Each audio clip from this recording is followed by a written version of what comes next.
మనకు mile mark ఇచ్చింది. ఏంటంటే క్రీస్తు పూర్వం క్రీస్తు శకం. ఇదంతా చదువుకున్నారా? ఇంగ్లీష్ మీడియం ఇదంతా ఏడీబీసీ తెలుసా అందరికి? ఆఫ్టర్ క్రైస్ట్ బిఫోర్ క్రైస్ట్ తెలుసా? బుక్కుల్లో మనం చదువుకుంటాం. చెల్లించడం ప్రేమించడం రెండు పదాల వల్ల ఈ భూలోక చరిత్ర రెండు అర్థభాగాలు విభజింపబడింది. క్రీస్తు పూర్వం క్రీస్తు శకం. ఏమిట్రా క్రీస్తు పూర్వం అంటే కంటి కన్ను పంటికి కన్ను, కొడితే కొడతాం, తిరిగే తిడతాం, నువ్వేం చేస్తే చేస్తాం. వాడు బలవంతుడు ముందు నుంచి పడకపోతే ఎడ నుంచి పడతాం.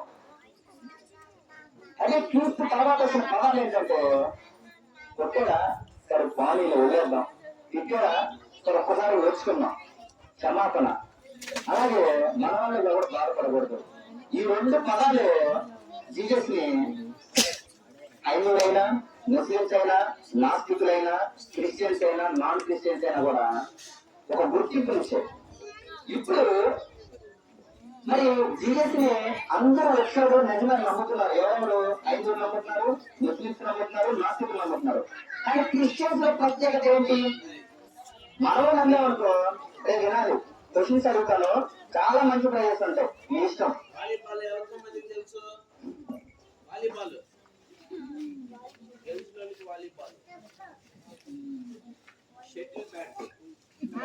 ఖచ్చితంగా ఇస్తాం. లాస్ట్ మంత్ అవే ఇచ్చాము.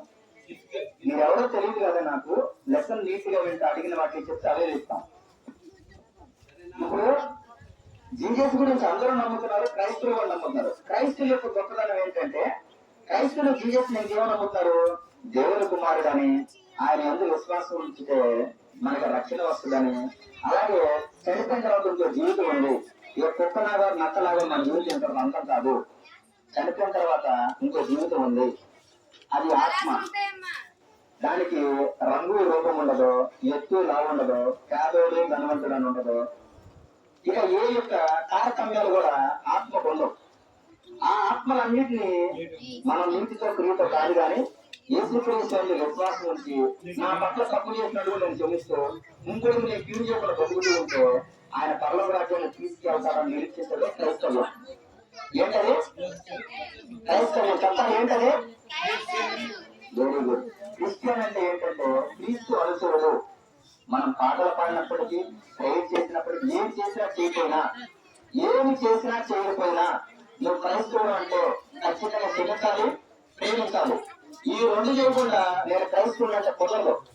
ఏ రెండు చేయాల్సిందే? ఏం చేయాలి మన జీవితాల్లో? క్షమించాలి. నాకు చెప్పండి, క్షమించాలి, ప్రేమించాలి. ఈ రెండు చేస్తేనే